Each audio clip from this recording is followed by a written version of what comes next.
There was a couple of things talking with the dealership that were kind of like a question for me, but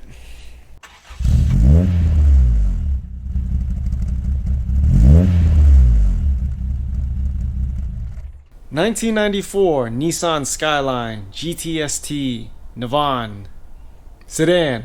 So we have another JDM car here at the Autohaus. Make sure to like and subscribe if you want to see more JDM quirky and weirdo cars here at the Autohaus. This car was purchased at a dealership in South Carolina that specializes in JDM vehicles. And here it is for an inspection at the Autohaus. Alright, so 94 Skyline Sedan GTST. So whoever had this in Japan did the GTR front fascia conversion as well as the GTR front mount intercooler conversion.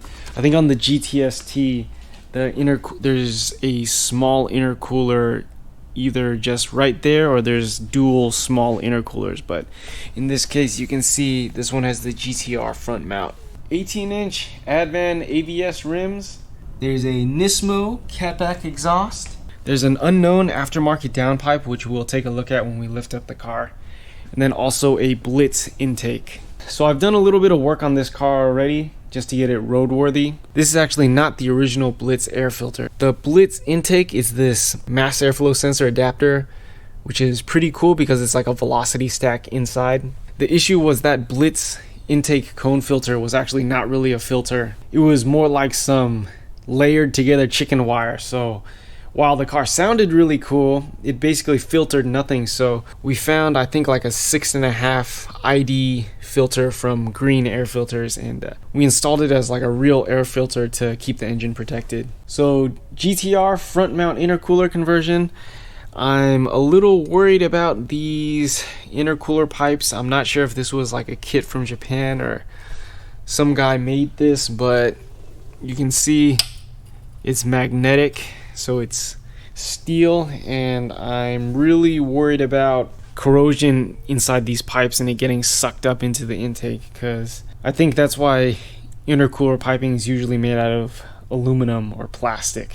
We'll have to find a solution for this, but if one of you guys knows better, leave a comment below.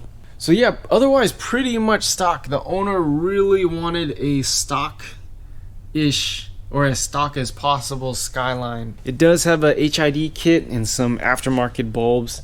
I'm not sure if these headlights are aftermarket, but and then the radiator cooling plate's pretty obvious. So I did pull a lot of aftermarket audio wiring out of this car, which I'll show right now. And it ended up that the wiring behind the head unit was hooked up to absolutely nothing. So compounded by the speaker quality is pretty poor in this car.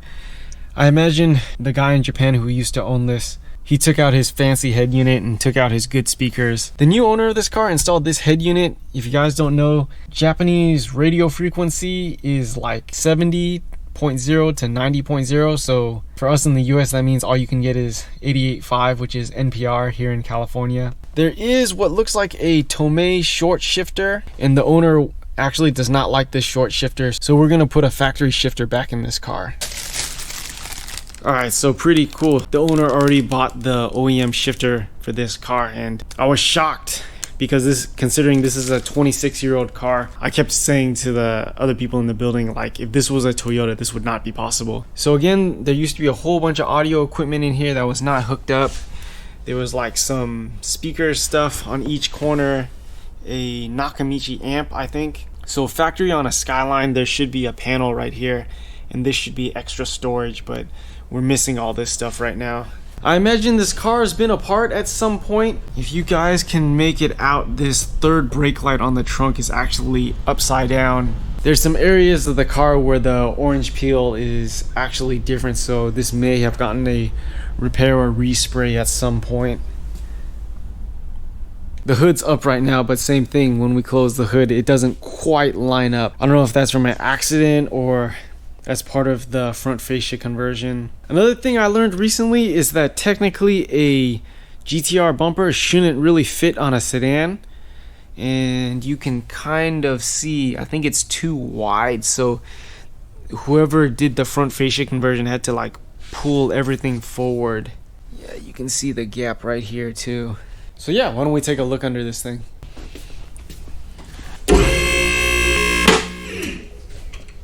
We already installed some Mutegi HR38 lug nuts on this car. These are 19 mil. There used to be some 21 mil lug nuts on this car, and I could barely get a thin wall socket on there. So besides the old lug nuts being rusty, those immediately had to go.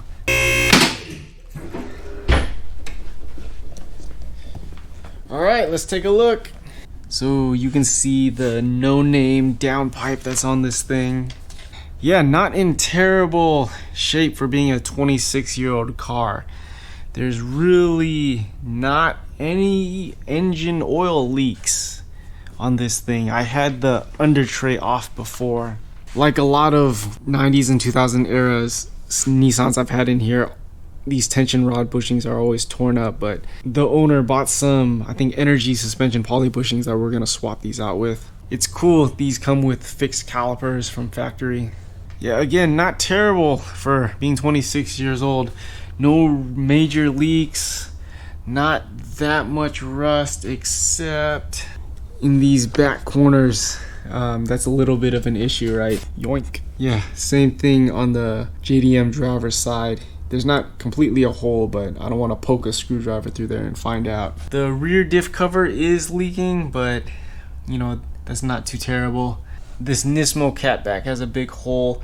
The owner actually likes how subtle the exhaust looks and sounds, so we're probably gonna clean up this rust and patch up that hole.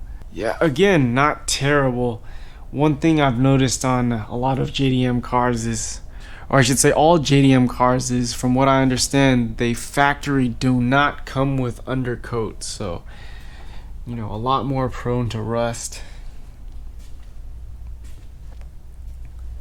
Rear sway bar bushings are cracks, but I mean, again, normal for this age of car. Interesting on this, it looks like the HICAS is electronic instead of hydraulic like that R32 GTR I had in here. All the suspension joints and wheel bearings actually do not have play in this thing, so for now we're gonna leave this electronic HICAS system alone. I'm really curious why Nissan decided to make some of these hydraulic and some of these electronic HICAS, so somebody can leave a comment below to educate all of us. Alright, so a few things that are actually kind of concerning. So if you guys are able to see, that exhaust stud nut is either broken off or something, and then it looks like someone put like a black tar or something over it to, I don't know, try to hide it or what, but that end stud is gonna be a headache if this exhaust manifold ever has to come off.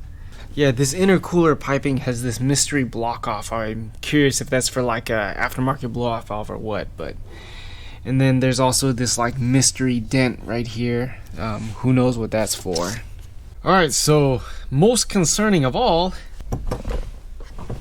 this brake pedal. I noticed immediately with this car it had a low and soft brake pedal. Doing a little more digging, if you press the brake pedal really slow, you can actually get the pedal to sink all the way to the floor. Doing a little bit of research, it seems that that's a common symptom. If you can slowly press the brake pedal and it goes all the way to the floor, that typically means this one of the seals in the brake master cylinder has failed. There's a bunch of different variations for Skylines. Somewhere on here it's written BM44.